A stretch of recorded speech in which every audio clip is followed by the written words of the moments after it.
આજનો વિડીયો કે પૈસાની આપણી જિંદગીમાં જેટલી અહેમિયત છે એટલી પૈસાની કોઈ કિંમત નથી. કેમ કિંમત નથી?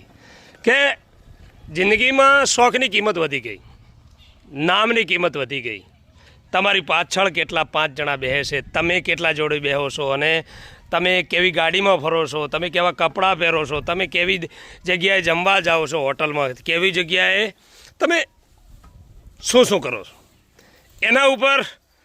કે દેખો મિત્ર, અત્યારે 99% તો પશુપાલનમાં જે આવતો હશે ને એ ભેંસ ને નથી જોતો, એક જ જોવે છે હાઇટ, લંબાઈ, શીંગડી, પાઘડી અને એની જે મિલ્કની જે કેપેસિટી છે એ તો પૂછતો જ નથી. ખાલી લોકોના ભરોસા લઈ લે કે આ કેટલું આપશે, ચલો આ 2 ટાઈમનું 15 આપશે, આ 2 ટાઈમનું 20 લીટર આપશે, આ 2 ટાઈમનું આમ આપશે, આ તો આગલા વર્ષે ખાલી એને 15 દિવસ જ આપણે બંધ કરી હતી અને ચાલુનું ચાલુ દૂધ રહેશે ને આને તો અમે કોઈ દિવસ વેચવાનું જ ના કરીએ, પણ અમારે ઘરમાં એક દુકાન રાખી છે, એક એવો નવો ધંધો છોકરે ચાલુ કર્યો છે, છોકરાની વહુને ઘણા બધા પ્રશ્નો.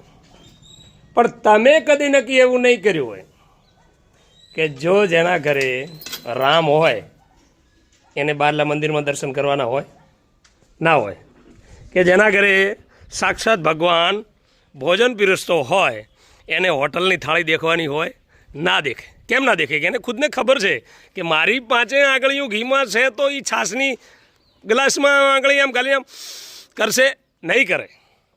વિડીયોનો કહેવાનો મતલબ એ છે કે જો તમે પશુપાલનમાં આવો છો, તમે આટલા કેશ પૈસા નાખીને આટલું મોંઘું જાનવર ગમે દિશા લેવો, હું કોઈ વેપારીનો, દલાલનો કે કોઈ ખેડૂતનો વિરોધ કરતો નથી અને કરવોય ના પડે. કેમ? માર્કેટિંગ જરૂરી છે. કોઈ પણ માણસ હશે ખુદનું માર્કેટિંગ કરશે. खुद की दौलत, खुद की मेहनत, खुद का पसीना और खुद की भैंस और खुद की ज़मीन, खुद की गाड़ी, तो भी बिरबल अकबर होशियार रहते हैं. वैसे ही जो दुनिया झुकती है, झुकाने वाला चाहिए. जब तक दवाई नहीं तब तक ढिलाई नहीं. ये जो बोलते हैं ना, वो ये जो लफ्ज़ है, जो वाक्य है, जो बोलना चाहता है व्यक्ति, उनके ऊपर अपने को डिपेंड करना चाहिए, उसके ऊपर अपने को दिमाग लगाना चाहिए. खाली बातों के लातों के बाद तो भूत नहीं भागते, ये नहीं भागते.